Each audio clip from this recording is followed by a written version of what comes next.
ಆಂಧ್ರದ ಮುಖ್ಯಮಂತ್ರಿ ಚಂದ್ರಬಾಬು ನಾಯ್ಡು ಮಾಡಿರುವಂತಹ ಆರೋಪಕ್ಕೆ ವೈಎಸ್ಆರ್ ಕಾಂಗ್ರೆಸ್ ಸದ್ಯ ತಿರುಗೇಟು ಕೊಡುವಂತ ಪ್ರಯತ್ನವನ್ನು ಮಾಡಿದೆ. ಇವರ ಅವಧಿಯಲ್ಲಿ ಈ ರೀತಿ ಆಗಿತ್ತು ಅಂತ ಚಂದ್ರಬಾಬು ನಾಯ್ಡು ಹೇಳಿದರೆ, ತಿರುಪತಿ ಲಡ್ಡು ಪ್ರಾಣಿ ಕೊಬ್ಬನ್ನು ಬಳಕೆ ಮಾಡಿದಂತ ಆರೋಪ. ಇದಕ್ಕೆ ಸಂಬಂಧಿಸಿ ನಿಮ್ಮ ರಾಜಕೀಯಕ್ಕೆ ತಿರುಪತಿ ಲಡ್ಡನ್ನು ತರಬೇಡಿ, ಬಳಸಬೇಕಾ ಇದನ್ನ, ರಾಜಕೀಯ ಲಾಭಕ್ಕೆ ಇಷ್ಟು ಕೀಳುಮಟ್ಟಕ್ಕೆ ಇಳಿತೀರಾ ಅನ್ನುವಂಥ ಪ್ರಶ್ನೆಯನ್ನ ವೈಎಸ್ಆರ್ ಕಾಂಗ್ರೆಸ್ ಕೇಳ್ತಾ ಇದೆ. ಶ್ರೀವಾರಿಯ ಮುಂದೆ ಪ್ರಮಾಣ ಮಾಡೋದಕ್ಕೆ ನೀವು ರೆಡಿ ಇದ್ದೀರಾ ಅಂತ ಚಂದ್ರಬಾಬು ನಾಯ್ಡುಗೆ ಸವಾಲು ಹಾಕುವಂತ ಕೆಲಸವನ್ನ ವೈಎಸ್ಆರ್ ಕಾಂಗ್ರೆಸ್ ಮಾಡಿದೆ.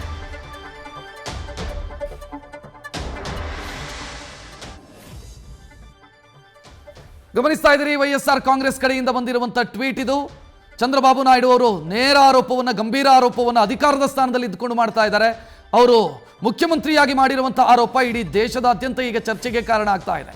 ಈ ಮಧ್ಯೆ ಹಿಂದಿನ ಸರ್ಕಾರ, ವೈಎಸ್ಆರ್ ಕಾಂಗ್ರೆಸ್ ನೇತೃತ್ವದ ಸರ್ಕಾರ, ಆ ಸರ್ಕಾರ ಅಥವಾ ವೈಎಸ್ಆರ್ ಕಾಂಗ್ರೆಸ್ನ ಕಡೆಯಿಂದ ಬರ್ತಾ ಇರುವಂತಹ ಸ್ಪಷ್ಟನೆ ಇದು. ನಾವು ಪ್ರಮಾಣ ಮಾಡೋದಕ್ಕೆ ರೆಡಿ ಇದ್ದೀವಿ. ನಿಮ್ಮ ರಾಜಕೀಯಕ್ಕೆ, ಚಂದ್ರಬಾಬು ನಾಯ್ಡು ಅವರನ್ನು ಉದ್ದೇಶಿಸಿ, ನಿಮ್ಮ ರಾಜಕೀಯಕ್ಕೆ ನೀವು ಸನ್ನಿಧಾನದ ಹೆಸರನ್ನು ಬಳಸಬೇಡಿ, ನಿಮ್ಮ ರಾಜಕೀಯಕ್ಕೆ ತಿರುಪತಿಯ ಲಡ್ಡನ್ನು ಬಳಸ್ಕೋಬೇಡಿ ಅಂತ ತಿರುಗೇಟು ಕೊಡುವಂತ ಪ್ರಯತ್ನವನ್ನ ಮಾಡೋದರ ಜೊತೆಗೆ ಚಂದ್ರಬಾಬು ನಾಯ್ಡು ಅವರಿಗೆ ಸವಾಲು ಹಾಕುವಂತ ಕೆಲಸವನ್ನ ಕೂಡ ವೈಎಸ್ಆರ್ ಕಾಂಗ್ರೆಸ್ ಮಾಡ್ತಾ ಇದೆ. ಬೇಕಿದ್ರೆ ನಾವು ಪ್ರಮಾಣ ಮಾಡೋದಕ್ಕೆ ರೆಡಿ ಇದ್ದೀವಿ, ತಿರುಪತಿ ತಿಮ್ಮಪ್ಪನ ಸನ್ನಿಧಿಯಲ್ಲಿ ಪ್ರಮಾಣ ಮಾಡೋದಕ್ಕೆ ನಾವು ರೆಡಿ ಇದ್ದೀವಿ, ನೀವು ರೆಡಿ ಇದ್ದೀರಾ ಅನ್ನೋ ಪ್ರಶ್ನೆಯನ್ನ, ಸವಾಲನ್ನ ವೈಎಸ್ಆರ್ ಕಾಂಗ್ರೆಸ್ ಹಾಕ್ತಾ ಇದೆ. ಈಗ ನಮ್ಮ ಜೊತೆಗೆ ಮಾತನಾಡೋದಕ್ಕೆ ಆಧ್ಯಾತ್ಮಿಕ ಚಿಂತಕರು ಡಾಕ್ಟರ್ ಶೆಳ್ವಪಿಲ್ಲೆ ಅಯ್ಯಂಗಾರ್ ನಮ್ಮ ಜೊತೆಗೆ ನೇರ ಸಂಪರ್ಕದಲ್ಲಿ. ಅಯ್ಯಂಗಾರ್ ಅವರೇ ನಮಸ್ಕಾರ. ನಮಸ್ಕಾರ ರಕ್ಷತ್, ಚೆನ್ನಾಗಿದ್ದೀರಾ? ಚೆನ್ನಾಗಿದ್ದೀನಿ ಸರ್. ಬಹುಶಃ ತಮ್ಮ ಗಮನಕ್ಕೆ ಬಂತು ಅಂತ ನಾನು ಭಾವಿಸ್ತೀನಿ.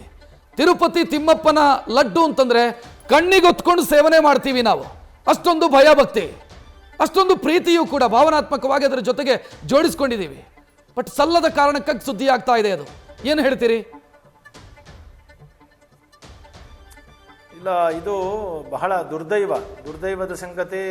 ಲಕ್ಷಾಂತರ ಭಕ್ತರು ಭಾರತದಾದ್ಯಂತ ತಿರುಪತಿಗೆ ಹೋದರೆ ಅಲ್ಲಿ ಪ್ರಸಾದ ಅಂತ ತಗೊಂಡು ಬಂದು ಅವರು ತಿನ್ನೋದು ಮಾತ್ರ ಅಲ್ಲ, ಆ ಕ್ಷೇತ್ರಕ್ಕೆ ಹೋಗಿ ಬಂದ ನಂತರ ಬಹಳ ಜನಕ್ಕೆ ಆ ಲಾಡುನ ನಾವಿಂಥ ಕ್ಷೇತ್ರಕ್ಕೆ ಹೋಗಿದ್ವಿ ಪ್ರಸಾದ ತಗೊಳ್ಳಿ ಅಂತ ಬಹಳ ಜನಕ್ಕೆ ಹಂಚ್ತಾರೆ. ಸೊ ತಿರುಪತಿ ಲಾಡು ಅನ್ನೋದು ಕೇವಲ ದೇವಸ್ಥಾನಕ್ಕೆ ಹೋದಾಗ ಅಲ್ಲಿ ಪ್ರಸಾದವಾಗಿ ತೆಗೆದುಕೊಳ್ಳೋದು ಮಾತ್ರ ಅಲ್ಲ. ಯಾವುದೋ ಒಂದು ದೇವಸ್ಥಾನಕ್ಕೆ ಹೋದರೆ ಅಲ್ಲಿ ಪುಳಿಯೋಗರೆನೋ ಸಕ್ಕರೆ ಪೊಂಗಲೋ ಕೊಡ್ತಾರೆ, ಅದನ್ನು ಅಲ್ಲೇ ತಿಂತೀವಿ ಬರ್ತೀವಿ. ಆದರೆ ತಿರುಪತಿ ಲಡ್ಡು ಹಾಗಲ್ಲ, ಅದನ್ನು ಒಂದು 20-30 ಜೊತೆಯಲ್ಲಿ ತೆಗೆದುಕೊಂಡು ಬಂದು ಮನೆಯವರಿಗೆಲ್ಲ ಹಂಚ್ತಾರೆ. ನಾವು ತಿರುಪತಿಗೆ ಹೋಗಿದ್ವಿ ಅಂತ ಸಂಭ್ರಮಿಸ್ತಾರೆ. ಅಂತಹ ಲಾಡುವಿನಲ್ಲಿ ಇವರು ಪ್ರಾಣಿಜನ್ಯ ವಸ್ತುಗಳನ್ನು ಬಳಸ್ತಾರೆ, ಕೊಬ್ಬನ್ನು ಬಳಸ್ತಾರೆ ಅನ್ನೋದಾದರೆ ಅದರ ಧಾರ್ಮಿಕ ಒಂದು ಪಾವಿತ್ರ್ಯವೇ ಹೊರಟೋಗುತ್ತೆ. ಮತ್ತು ಆ ಕ್ಷೇತ್ರದಲ್ಲಿ ಮುಂದೆ ಒಂದು ದಿನ ಇಂತಹ ಪ್ರಸಾದಗಳನ್ನು ತೆಗೆದುಕೊಳ್ಳಬೇಕೇ ಅನ್ನುವಂತಹ ಒಂದು ಭಕ್ತರ ಮನಸ್ಸಿನಲ್ಲಿ ದುಗುಡುಗಳು ಕಾಣಿಸ್ಕೊಂಡ್ಬಿಡ್ತವೆ. ಮತ್ತು ತಿಂದವ್ರಿಗೆ ನಾವೀಗಾಗಲೇ ಇಂಥದ್ದನ್ನೆಲ್ಲ ತಿಂದಿದ್ದೀವಲ್ಲ ಅನ್ನುವಂತಹ ಒಂದು ಮನಸ್ಸಿನಲ್ಲಿ ಒಂದು ರೀತಿಯ ಆಘಾತ ಉಂಟಾಗುತ್ತೆ. ಅಯ್ಯಂಗಾರ್ ಅವರೇ, ಇಲ್ಲಿ ಮುಖ್ಯಮಂತ್ರಿ ಸ್ಥಾನದಲ್ಲಿ ಇದ್ದುಕೊಂಡು ಚಂದ್ರಬಾಬು ನಾಯ್ಡು ಅವರು ಮಾತನಾಡಿರೋದು, ಸುಮ್ಮನೆ ಆರೋಪವನ್ನು ಮಾಡೋದಕ್ಕೆ ಸಾಧ್ಯ ಇಲ್ಲ. ಯಾಕಂತಂದ್ರೆ ನೀವು ಅಧಿಕಾರದ ಸ್ಥಾನದಲ್ಲಿ ಇದ್ದಂಥ ಸಂದರ್ಭದಲ್ಲಿ ಈ ರೀತಿಯ ಆರೋಪಗಳನ್ನು ಮಾಡುವಾಗ ಬಹಳ ಜಾಗರೂಕತೆಯಾಗಿ ಆರೋಪವನ್ನು ಮಾಡಬೇಕಾಗತ್ತೆ. ಸೊ ನಮಗಿಲ್ಲಿ ಪ್ರಶ್ನೆ ಇರೋದು, ನಿಮಗೂ ನಿಮ್ಮ ಗಮನಕ್ಕೂ ಕೂಡ ಬಂದಿರಬಹುದು ಅಂತ ನಾನು ಭಾವಿಸ್ತೀನಿ. ಕಳೆದ ಕೆಲ ವರ್ಷಗಳಿಂದ ತಿರುಪತಿ ತಿಮ್ಮಪ್ಪನ ಲಡ್ಡಿನ ಕ್ವಾಲಿಟಿ ಡ್ರಾಪ್ ಆಗಿದೆ, ಮೊದಲಿನ ಥರ ಇಲ್ಲ, ಈ ರೀತಿಯ ಆರೋಪಗಳು ಬರ್ತಾ ಇತ್ತು ಭಕ್ತರಿಂದ. ತಮ್ಮ ಗಮನಕ್ಕೆ ಬಂದಿತ್ತಾ ಸರ್ ಇದು? ಇದು ಬಹಳ ಸಲ ನಡೀತಾ ಇದೆ. ಇದು ತಿರುಪತಿ ಲಡ್ಡು ಅನ್ನೋದೇನಾಯ್ತು, ಒಂದು ಕಾಲದಲ್ಲಿ ಇದು ಕೇವಲ ಪ್ರಸಾದವಾಗಿತ್ತು, ಆಮೇಲೆ ಅದು ಉದ್ಯಮ ಆಗೋಯ್ತು. ಅದು ತಿರುಪತಿ ಲಡ್ಡು ಅನ್ನೋದು ಈ ಭರತ ಖಂಡದ ಯಾವುದೇ ಸ್ವೀಟ್ ಸ್ಟಾಲ್ಗಿಂತ ಒಂದು ದೊಡ್ಡ ಉದ್ಯಮವಾಗಿ ಬೆಳೆದ್ಬಿಟ್ಟಿದೆ ಇವತ್ತು. ಅದನ್ನು ಪ್ರಸಾದ ಅನ್ನೋದಕ್ಕಿಂತ ಹೆಚ್ಚಾಗಿ ಉದ್ಯಮವನ್ನಾಗಿ ನೋಡ್ತಾ ಇದೆ ದೇವಸ್ಥಾನ. ಯಾಕೆ ಅಂದರೆ ಒಂದು ದಿನಕ್ಕೆ 80,000 ಜನ ಭೇಟಿ ಮಾಡ್ತಾ ಇದ್ದಾರೆ. ನಾನು ಈಗಾಗಲೇ ಹೇಳಿದಾಗೆ 80,000 ಜನ ಪ್ರಸಾದ ತೆಗೆದುಕೊಳ್ಳೋದು ಅಲ್ಲದೇನೆ ಒಬ್ಬೊಬ್ಬರು 15, 20, 50 ಲಡ್ಡುಗಳನ್ನು ತರ್ತಾರೆ. ತಮಗೆಲ್ಲ ಗೊತ್ತಿರ್ಬೋದು, ಮುಜರಾಯಿ ಸಚಿವರಾಗಿದ್ದಂತಹ ಕೃಷ್ಣಯ್ಯ ಶೆಟ್ಟರು ಇಲ್ಲೆಲ್ಲ ಫ್ರೀಯಾಗಿ ತಿರುಪತಿ ಲಡ್ಡುನ ಹಂಚ್ತಾ ಇದ್ರು. ಈ ಥರ ಸಾವಿರಾರು ಭಕ್ತರು ತಿರುಪತಿ ಲಡ್ಡುನ ತಂದು ಹಂಚ್ತಾ ಇರ್ತಾರೆ. ಅಂದರೆ ಒಂದು ದಿನಕ್ಕೆ 80,000ಕ್ಕೂ ಹೆಚ್ಚು ಲಾಡುಗಳು, ಅಂದರೆ 1 ಲಕ್ಷ 2 ಲಕ್ಷ ಲಾಡುಗಳು ಅಲ್ಲಿ ವ್ಯಾಪಾರ ಆಗ್ತದೆ. ಆ ವ್ಯಾಪಾರ ಆಗಿದ್ದು ಇವಾಗೇನಾಯಿತು, ಕೇವಲ ಪ್ರಸಾದವಾಗಿಲ್ಲ, ಅಲ್ಲಿ ಅದು ಉದ್ಯಮ ಆಗೋಯ್ತು. ಒಂದು ವರ್ಷಕ್ಕೆ ಒಂದು ದಿನಕ್ಕೆ 2 ಲಕ್ಷ ಲಡ್ಡುಗಳ ಥರ ನೀವು ವರ್ಷ ಪೂರ್ತಿ ಯೋಚನೆ ಮಾಡಿ. ಇದು ಅನೇಕ ಸಹಸ್ರ ಟನ್ ತುಪ್ಪ, ಅನೇಕ ಸಹಸ್ರ ಟನ್ ಸಕ್ಕರೆ, ಅನೇಕ ಸಹಸ್ರ ಟನ್ ಕಡಲೆ ಹಿಟ್ಟು ಮತ್ತು ಗೋಡಂಬಿ, ಏಲಕ್ಕಿ, ದ್ರಾಕ್ಷಿ ಇವುಗಳ ವ್ಯವಹಾರ. ಸೊ ಹಾಗಾಗಿ ಏನು ಮಾಡ್ತಾ ಇದೆ ಇವಾಗ ದೇವಸ್ಥಾನಗಳು ಇದನ್ನು ಟೆಂಡರ್ ಕರೀತಾ ಇದೆ. ಟೆಂಡರ್ ಅಂದ್ರೇನು? ನೀವು ಗ್ಲೋಬಲ್ ಟೆಂಡರು, ಯಾರು ಕಡಿಮೆ ರೇಟಿಗೆ ಕೋಟ್ ಮಾಡ್ತಾರೋ ಅವ್ರಿಗೆ ಕೊಡ್ತಾ ಇದ್ದೀರಿ. ತಮಗೆಲ್ಲ ಗೊತ್ತಿರೋಂಗೆ ಕೆಲವು ಬಾರಿ ಕೇರಳದವ್ರಿಗೆ ಅದು ಇದು ಸಿಕ್ಕಿದೆ, ಟೆಂಡರ್ ಸಿಕ್ಕಿದೆ. ಸೊ ಟೆಂಡರ್ ಸಿಕ್ಕಿದಾಗ ಇನ್ನೂ ಒಂದು ನ್ಯೂಸ್ ತಾವು ನೋಡಿರ್ಬೋದು, ಅವರು ರೇಟ್ ಜೊತೆಲಿ ಕಡಿಮೆ ರೇಟ್ ಅಂತ ಬಳಸೋದಕ್ಕೆ ಇಷ್ಟಪಡ್ತಾರೆ. ಯಾಕೆಂದರೆ ಅವನು ಟೆಂಡರ್ ತೊಗೊಂಡಿರೋನು ಆದಾಯ ಮಾಡೋಕ್ಕೆ ಯೋಚನೆ ಮಾಡ್ತಾನೆ. ಆವಾಗ ಏನಾಗುತ್ತೆ, ಕ್ವಾಲಿಟಿ ಬಗ್ಗೆನೋ ಧರ್ಮದ ಬಗ್ಗೆನೋ ಅಥವಾ ಆಗಮಗಳ ಬಗ್ಗೆನೋ ಅವನು ತಲೆ ಕೆಡಿಸ್ಕೊಳ್ಳಲ್ಲ. ಅವನು ಏನಿದ್ರು ತಾನು ಹೇಗೆ ಲಾಭ ಮಾಡೋದು ಅಂತ ಯೋಚನೆ ಮಾಡ್ತಾನೆ. ನಮ್ಮ ಕರ್ನಾಟಕದ ನಂದಿನಿ ತುಪ್ಪವನ್ನು ಬಳಸ್ತಾ ಇದ್ರು, ಆ ನಂದಿನಿ ತುಪ್ಪ ರೇಟ್ ಜಾಸ್ತಿ ಆಗಿದೆ ಅಂದ್ರೆ ಅವರು ನಂದಿನಿ ತುಪ್ಪಕ್ಕಿಂತ ಕಡಿಮೆ ರೇಟಲ್ಲಿ ಕೊಡುವಂತಹ ತುಪ್ಪ ಯಾವುದಿದೆ? ನಮ್ಮ ಕರ್ನಾಟಕದ ತುಪ್ಪನ ಬೇಡ ಅನ್ನೋದಾದರೆ, ಅವರು ಕಡಿಮೆ ರೇಟಿನ ತುಪ್ಪನ ಬಳಸೋದಾದರೆ ಅದು ಪ್ರಾಣಿಜನ್ಯವಾದಂತಹ ವನಸ್ಪತಿಗಳು ಅಥವಾ ಯಾವುದಾದ್ರು ಡಾಲ್ಡಾ ಗಿಲ್ಡಾ ಇಂಥದ್ದನ್ನೇ ಬಳಸಬೇಕು. ಅದ್ಭುತವಾದ ಒಳ್ಳೆ ತುಪ್ಪ ಅಂತೂ ಬಳಸೋಕ್ಕಾಗಲ್ಲ. ಹಾಗಿದ್ರೆ ಒಳ್ಳೆ ತುಪ್ಪ ಅಲ್ಲ ಅಂದಮೇಲೆ ಎಲ್ಲಿಂದ ಬಂತು ತುಪ್ಪ? ತುಪ್ಪ ಅಡಲ್ಟ್ರೇಟೆಡ್ ಅಂದ್ರೇನು? ಪ್ರಾಣಿಜನ್ಯವೇ ಆಗಿರಬೇಕು. ಹಾಗಾಗಿ ಎಲ್ಲೋ ಒಂದು ಕಡೆ ಚಂದ್ರಬಾಬು ನಾಯ್ಡು ಅವರು ಹೇಳ್ತಾ ಇರೋ ಮಾತು ಸರಿ ಇದೆ ಅಂತ ಅನ್ನಿಸ್ಬಿಡುತ್ತೆ. ಸೊ ತಿರುಪತಿಲಿ ಇವಾಗ ಏನಾಗಿದೆ, ಈ ಟೆಂಡರು ಮತ್ತು ಉದ್ಯಮದ ರೀತಿಯಲ್ಲಿ ನೀವು ಭಗವತ್ ಪ್ರಸಾದವನ್ನು ಹಂಚೋದಾದರೆ ಅದರಲ್ಲಿ ಪಾವಿತ್ರ್ಯತೆ ಎಲ್ಲಿರುತ್ತೆ ರಕ್ಷತ್? ಖಂಡಿತ ಇರೋದಿಲ್ಲ. ಆದ್ದರಿಂದ ಅವರು ಮಾಡ್ತಾ ಇರುವಂತಹ ಆಪಾದನೆಗಳು ಒಂದು ಮಟ್ಟಿಗೆ ಸರಿ, ಆದರೆ ಈ ಸರ್ಕಾರ ಏನ್ ಮಾಡುತ್ತೆ ಅನ್ನೋದು ನೋಡ್ಬೇಕಲ್ಲ. ಸರ್, ಇಲ್ಲಿ ಒಂದು ಪ್ರಶ್ನೆ ನಮ್ಮ ವೀಕ್ಷಕರಿಗೆ ತಾವು ಅದನ್ನು ತಿಳಿಸ್ಕೊಡ್ಬೇಕು ಅಂತ ನಾನು ಭಾವಿಸ್ತೀನಿ. ಈಗ ತಿರುಪತಿ ತಿಮ್ಮಪ್ಪನ ಸನ್ನಿಧಾನದಿಂದ ತರುವಂತ ಲಡ್ಡನ್ನ ಪ್ರಸಾದದ ರೂಪದಲ್ಲಿ ನಾವು ಸೇವನೆ ಮಾಡಬೇಕು ಅಥವಾ ನೆನಪಿನ ರೂಪದಲ್ಲಿ ಕೊಡಬೇಕು ಅಂತ? ನೆನಪಿಗಾಗಿ ತರೋದೋ ಪ್ರಸಾದವಾಗಿ ತರೋದೋ? ಇದು ತಾವ ಈಗಾಗಲೇ ಹೇಳಿದ್ರೆ ಅದು ಕಮರ್ಷಿಯಲ್ ಪರ್ಪಸ್ಗೆ ಬಳಕೆ ಆಗ್ತಾ ಇತ್ತು ಅಂತ. ಕಮರ್ಷಿಯಲ್ ಪರ್ಪಸ್ಗೆ ಬಳಕೆ ಆಗ್ತಿದೆ ಅಂತಂದ್ರೆ ಅದನ್ನು ನಾವು ನೆನಪಿನ ರೂಪದಲ್ಲಿ ಕೊಡ್ತಾ ಇದ್ದಿದ್ದ ಅಥವಾ ಪ್ರಸಾದದ ರೂಪದಲ್ಲ? ಹಿಂದೆ ಇದು ದೊಡ್ಡ ಚರ್ಚೆ. ಇದು ನಾನು ಹೇಳ್ತೀನಿ, ಇಡೀ ತಿರುಪತಿ ದೇವಸ್ಥಾನದಲ್ಲಿ ಮೊದಲು ತಿರುಪತಿ ತಿಮ್ಮಪ್ಪನ ದೇವಾಲಯದ ಒಳಭಾಗದಲ್ಲಿಯೇ ಪ್ರಸಾದಗಳನ್ನು ತಯಾರು ಮಾಡಿ ದೇವರ ಮುಂದೆ ಅಷ್ಟು ಪ್ರಸಾದಗಳನ್ನು ಇಟ್ಟು ಅದನ್ನು ಬಂದ ಭಕ್ತಾದಿಗಳಿಗೆ ಕೊಡ್ತಾ ಇದ್ರು. ಯಾವಾಗ ತಿರುಪತಿಯಲ್ಲಿ ಭಕ್ತರ ಸಂಖ್ಯೆ ತುಂಬ ಜಾಸ್ತಿ ಆಗೋಯ್ತು, ಈಗ ಅಲ್ಲಿ ಒಂದು ದಿನಕ್ಕೆ ಮಾಡುವ ಪ್ರಸಾದಗಳೆಲ್ಲವನ್ನೂ ಕೂಡ, ಅಂದರೆ ಎಷ್ಟು ಪ್ರಸಾದ ಮಾಡ್ತಾರೋ ಅಷ್ಟನ್ನು ತೆಗೆದುಕೊಂಡು ಹೋಗಿ ಇಡೋಕ್ಕಾಗೋದೇ ಇಲ್ಲ.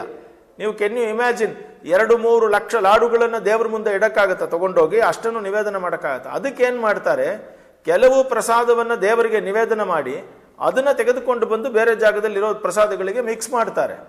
ಆದರೆ ಯಾವಾಗ ಇದು ಪೂರ್ತಿ ಉದ್ಯಮವಾಗಿ ಬದಲಾವಣೆ ಆಗ್ಬಿಡ್ತದೋ ಆಗ ಎಲ್ಲವೂ ತಿರುಪತಿ ದೇವರ ಮುಂದೆ ಹೋಗುತ್ತೆ ಅನ್ನೋದನ್ನು ನಾವು ಹೇಗೆ ಹೇಳೋದು? ಆದ್ದರಿಂದ ತಾವು ಹೇಳೋ ಹಾಗೆ ಇದನ್ನು ಏನು ಮಾಡಬೇಕು ಅನ್ನೋದು ಅವರೇ, ಆ TTD ಅವರು ಕ್ಲಾರಿಟಿ ಕೊಡಬೇಕು ಇದಕ್ಕೆಲ್ಲ. ಏನೂ ಕ್ಲಾರಿಟಿ ಇಲ್ಲ.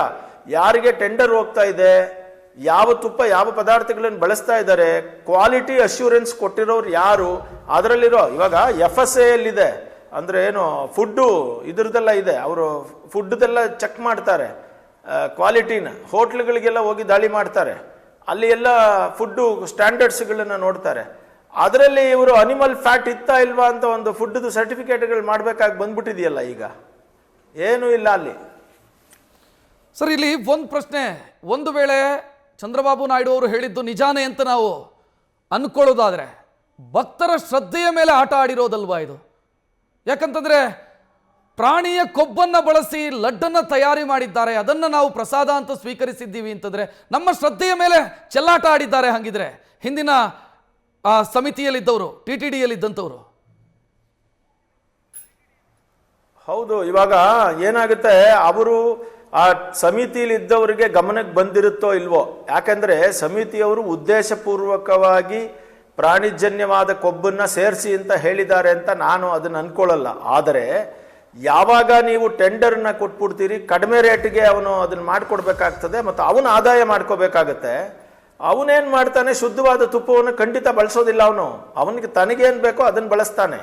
ಅವನಿಗೇನಾಗಬೇಕು, ಫ್ಯಾಟ್ ಇದ್ರೆ ಸರಿ, ಅದನ್ನು ಹುರಿಯೋದಕ್ಕೆ ತುಪ್ಪದ ರೀತಿಯಲ್ಲಿ ಯಾವುದೇ ಪದಾರ್ಥ ಇದ್ರೂ ಸರಿ. ಆದರೆ ಆ ಫ್ಯಾಟ್ಗಳು ಎಲ್ಲಿಂದ ಬರ್ತಾ ಇದೆ, ಅದು ನಿಜವಾದ ಹಸುಗಳಿಂದ ಬರ್ತಾ ಇದೆಯಾ ಇಲ್ಲೋ ಬೇರೆ ಫ್ಯಾಟಾ, ಅವ್ನು ನೋಡೋದಿಲ್ಲ. ಅವನಿಗೆ ಅದು ಬೇಕಾಗಿಲ್ಲ. ಮತ್ತು ಅದನ್ನ ಕ್ವಾಲಿಟಿ ಚೆಕ್ ಮಾಡೋರು ಕೂಡ ಟೆಂಡರ್ ಪಾಸ್ ಆಗೋದಕ್ಕೆ ಅವನು ಬೇರೆ ಬೇರೆ ಮಾರ್ಗಗಳನ್ನು ಹಿಡ್ದಿರೋದ್ರಿಂದ ಅವರು ಹೋಗಿ ರೀಚೆಕ್ ಮಾಡೋದಿಲ್ಲ ಇದೇನು ಅಂತ. ಹೀಗೆ ಭಕ್ತರ ಭಾವನೆಗಳ ಜೊತೆಲೇ ಆಟ ಆಡ್ತಾ ಇರೋದು. ಅದಕ್ಕೇನೆ ಬಹಳ ಜನ ಹಿಂದೂ ಶ್ರದ್ಧಾವಂತರು ಏನು ಮಾಡ್ತಾ ಇದ್ದಾರೆ ಅಂದರೆ, ಹಿಂದೂ ದೇವಾಲಯಗಳೆಲ್ಲವೂ ಕೂಡ ಹಿಂದೂ ಧಾರ್ಮಿಕ ನಂಬಿಕೆಯನ್ನ ಉಳ್ಳವರಿಂದಾನೇ ನಡಿಬೇಕು ಅನ್ನೋದನ್ನ ಸುಪ್ರೀಂ ಕೋರ್ಟಲ್ಲಿ ಕೇಸ್ ಹಾಕೊಂಡಿದ್ದಾರೆ. ಅದನ್ನೇ ದೇವಾಲಯಗಳನ್ನ ಸರ್ಕಾರದ ಹಿಡಿತಗಳಿಂದ ಬಿಡಿಸಿ ಅಂತ ಹೇಳ್ತಾ ಇರೋದೇ ಇಂಥ ವಿಚಾರಗಳಿಗೆ. ಯಾಕಂದ್ರೆ ಸರ್ಕಾರ ಇದ್ರೆ ಅದು ಒಂದು ವರ್ಗದ ಜನಕ್ಕೆ ಕೊಡೋಕ್ಕಾಗೋದಿಲ್ಲ, ಅದು ಜಾತ್ಯತೀತವಾಗಿದೆ. ನೀವು ಜಾತ್ಯತೀತ ಅಂದಿದ ತಕ್ಷಣ ನಮ್ಮ ದೇವಸ್ಥಾನದ ಹಿಂದೂ ದೇವಸ್ಥಾನಗಳ ಎಲ್ಲ ವಿಚಾರಗಳನ್ನು ಯಾರು ಬೇಕಾದರೂ ಮಾಡ್ಬೋದು ಅಂತ ಆಗ್ಬಿಡ್ತದಲ್ಲ. ಅಲ್ಲಿ ಏನಪ್ಪಾ ಅಂದ್ರೆ ಟೆಂಡರ್ ಮುಖ್ಯ. ಯಾರು ಲೋಯೆಸ್ಟ್ ಟೆಂಡರ್ ಕೋಟ್ ಮಾಡಿರ್ತಾನೋ ಅವನು ಕೊಟ್ಬಿಡ್ತಾರೆ. ಅಲ್ಲಿಗೆ ನೀವು ಧಾರ್ಮಿಕ ನಂಬಿಕೆ ಶ್ರದ್ಧೆ ಎಲ್ಲ ಎಲ್ಲಿ ಅವಕಾಶ, ಆಗಮಶಾಸ್ತ್ರಗಳನ್ನೆಲ್ಲ ಎಲ್ಲಿ ಪರಿಗಣಿಸ್ತಾ ಇದ್ದೀರಿ? ಸೊ ಹಾಗಾಗಿ ಹಿಂದೂ ದೇವಾಲಯಗಳಲ್ಲಿ ನಾನು ನಿಜವಾಗ್ಲೂ ಹೇಳ್ತಾ ಇದ್ದೀನಿ, ಹಿಂದೂ ದೇವಾಲಯಗಳಲ್ಲಿ ಹಿಂದೂ ಸಂಪ್ರದಾಯಗಳನ್ನು ನಡೆಸೋದಕ್ಕೆ ಆಗ್ತಾ ಇಲ್ಲ. ನ್ಯೂಸ್ ಫಸ್ಟ್ ನಿರ್ಭೀತಿಯಿಂದ ನಿಮ್ಮ ಪರವಾಗಿ.